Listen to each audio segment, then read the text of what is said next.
So viruses are constantly changing and mutating, and they mutate at such a fast rate that it's really hard to classify them. Um, they're not part of the tree of life, but we still do utilize mechanisms for classification. We typically classify our viruses to the family and the genus. And classification occurs associated with the structure of the virus, the genes that are found within the virus, how it replicates, what type of host it infects, and what the composition of the virus is. And so I just picked this up so that you could see different types of viruses. This is a bacterial virus. This is a plant virus. These two are viruses that infect the respiratory system.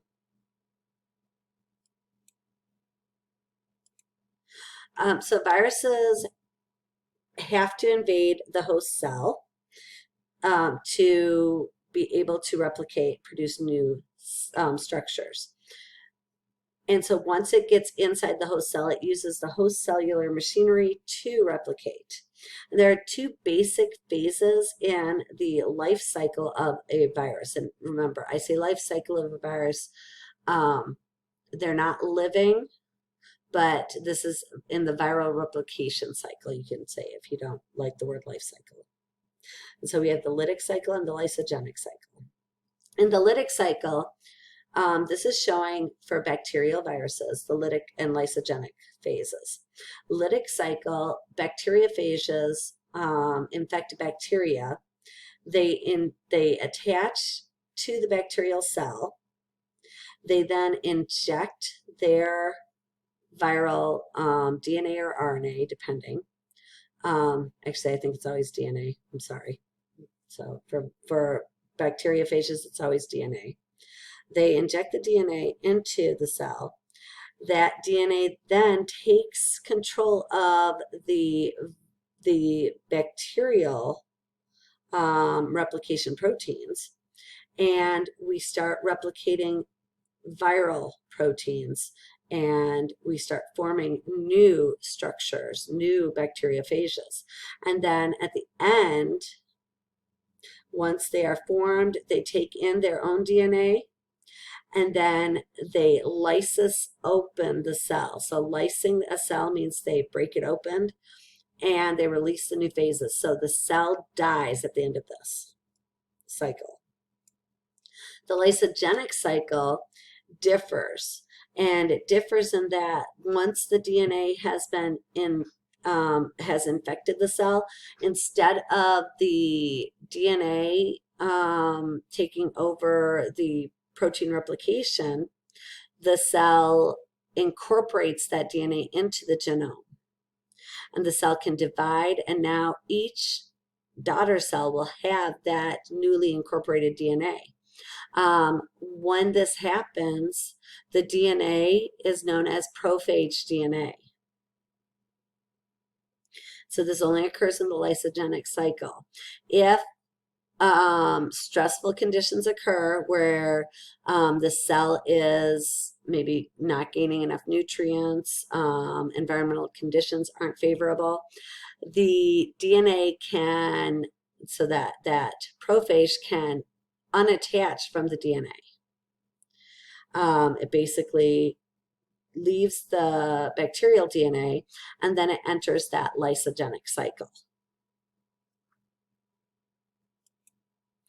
Lysogenic cells often they have different characteristics. They have new genes associated with them, and actually some pathogens are only pathogenic because they have prophage DNA that is incorporated into their genome.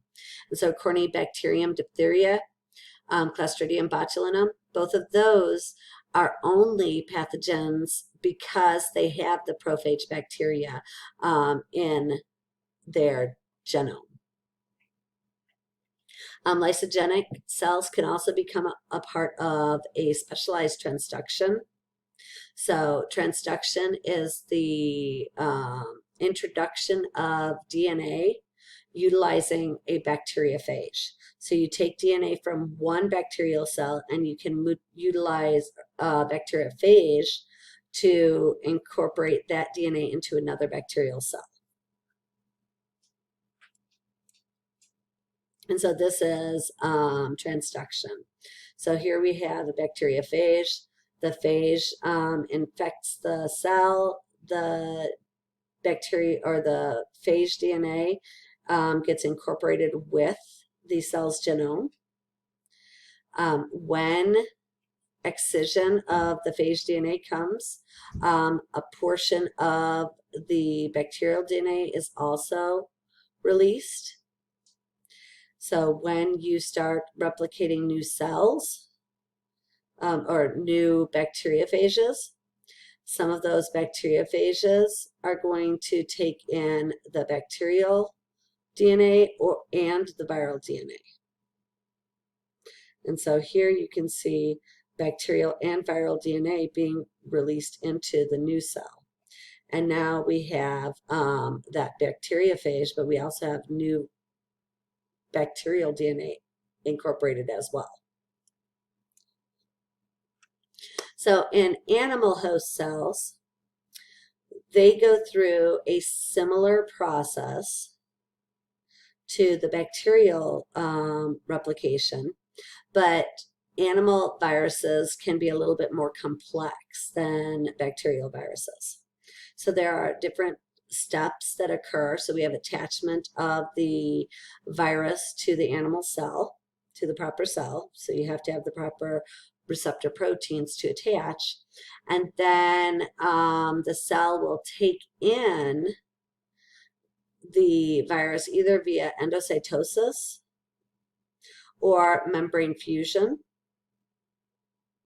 You then have uncoating of the virus, biosynthesis of the virus, assembly of the virus, and release. And in this case, again, you're going to end up killing the cells. But the biosynthesis step depends on the type of nucleic acid. So in animal viruses, you can have both.